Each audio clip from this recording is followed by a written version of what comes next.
Hello guys, welcome to our channel కథ చెప్తామావా. Guys, ఈరోజు నేను నా తరపు నుండి మిమ్మల్ని ఒక రిక్వెస్ట్ చేస్తున్నాను. ప్లీజ్ గాయస్, మీరు మన వీడియోస్ చూస్తున్నారు కానీ ఎవరు లైక్ చేయట్లేదు, అలాగే సబ్స్క్రైబ్ చేసుకోవట్లేదు. గాయస్, మీరు ఇచ్చే ఆ ఒక్క లైక్ వల్ల నాకు చాలా బూస్టప్ దొరుకుతుంది. మీరు నాకు ఎంత సపోర్ట్ చేస్తే నా నుండి మీకు అంత మంచి స్టోరీస్ తీసుకురావడం జరుగుతుంది. అది క్రిస్టియన్స్కి చెందిన ఒక పెద్ద వ్యక్తి పేరు మీద కట్టించిన ఒక పురాతనమైన హాస్టల్. ఆ హాస్టల్లో క్రిస్టియన్స్కి మాత్రమే అడ్మిషన్ దొరుకుతుంది. కానీ అక్కడ అడ్మిషన్ తీసుకోవాలంటే భయపడేలా చేసింది ఒక సంఘటన. ఆ సంఘటన చాలామంది విద్యార్థులకు భయాన్ని పరిచయం చేసింది. ఆ సంఘటన ఏంటో తెలియాలంటే మనం ఇక ఆలస్యం చేయకుండా మన స్టోరీలోకి ఎంటర్ అవుదాం. సరిగ్గా క్రిస్మస్కి ఒక 10 రోజుల ముందు స్టెల్లా అనే అమ్మాయి తన 10వ తరగతి పూర్తి చేసుకొని ఈ హాస్టల్లో అడ్మిషన్ తీసుకుంది. ఈ హాస్టల్లో ఇంటర్మీడియట్ ఫస్ట్ ఇయర్ నుండి డిగ్రీ ఫైనల్ ఇయర్ దాకా ఉండి చదువుకోవచ్చు. Free food and free education మరియు ఫ్రీ హాస్టల్ కూడా. అయితే ఈ హాస్టల్ వచ్చేసి ఫారెస్ట్ ఏరియాకి దగ్గరలో ఉంది. మెయిన్ హైవేకి వెళ్ళాలంటే దట్టమైన చెట్లతో కూడిన రోడ్డు గుండా ఒక 25 కిలోమీటర్లు ప్రయాణం చేయాలి. ఆ మెయిన్ రోడ్డుకి కాస్త దూరంలోనే కాలేజ్ ఉంది.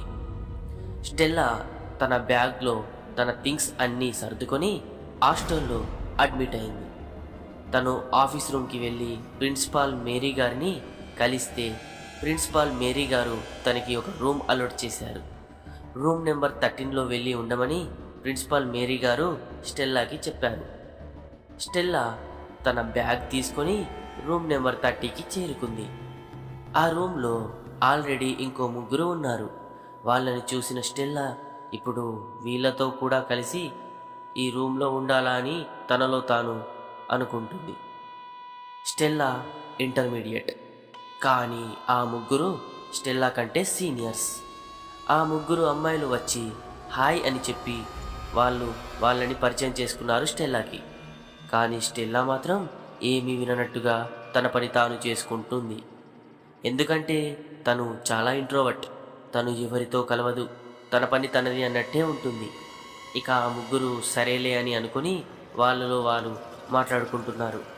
ఇక స్టెల్లా బ్యాగ్లో నుండి తనతో తెచ్చుకున్న తన డ్రెస్సులు అండ్ బుక్స్ తీసింది.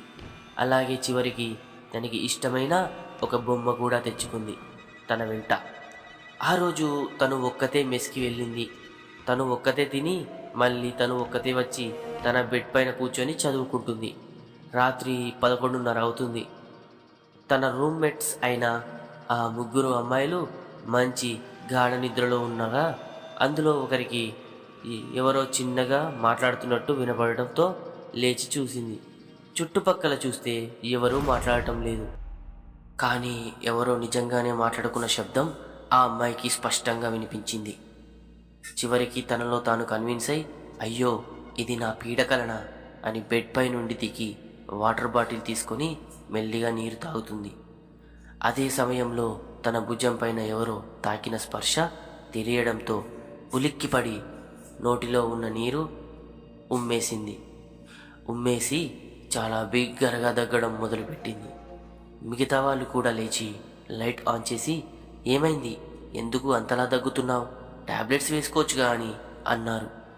అప్పుడు ఆ అమ్మాయి తనకు జరిగింది అంతా చెప్పడంతో నవ్వడం మొదలుపెట్టారు.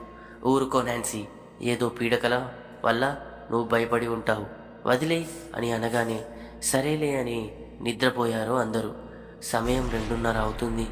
ఆ సమయంలో ముగ్గురు అమ్మాయిలలో రెండవ అమ్మాయికి కూడా అలాంటి గుసగుసలు వినిపించడంతో మెల్లిగా బెడ్షీట్ ఓపెన్ చేసి చూడగానే ఒక్కసారిగా స్టన్ అయిపోయింది. ఎందుకంటే ఆ గుసగుసల సౌండ్ చేస్తుంది మరెవరో కాదు, స్టెల్లా. తనతో పాటు తెచ్చుకున్న ఆ బొమ్మతో మాట్లాడుతుంది.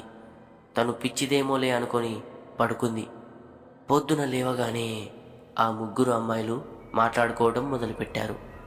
ఆ స్టెల్లా ఏంటి అసలు, ఎందుకు అలా ఉంది, మనతో అస్సలే కలవట్లేదు, మాట్లాడట్లేదు కూడా. కానీ చిన్నపిల్లల రాత్రిపూట ఆ బొమ్మతో మాట్లాడడం ఏంటి, చాలా ఆశ్చర్యంగా ఉంది అని మాట్లాడుకుంటున్నారు. సరే, ఈ రాత్రి తన పైన ఒక కన్నేసి ఉందాం, తను అసలు రాత్రి నిద్రపోకుండా ఏం చేస్తుంది అని ప్లాన్ వేసుకున్నారు. కాలేజీకి సమయం అవ్వడంతో ఇక అందరూ రెడీ అయ్యారు. బస్సు రావడంతో కాలేజీకి వెళ్ళారు. బస్సులో కూడా స్టెల్లా ఒంటరిగానే కూర్చొని కిటికీ నుండి బయటికి చూస్తూ ఉండేది. మధ్యాహ్నం కాలేజ్ అయిపోయింది. స్టెల్లా మరియు ఆ ముగ్గురు అమ్మాయిలు కలిసి వాళ్ళ రూమ్ వద్దకు వెళ్ళి డోర్ తీసి చూడగానే రూమ్ మొత్తం చిందరవందరగా మారిపోయింది. అన్ని సామాన్లు బట్టలు కింద పడిపోయి ఉన్నాయి. ఆ ముగ్గురు అమ్మాయిలు స్టెల్లా వైపు చూశారు.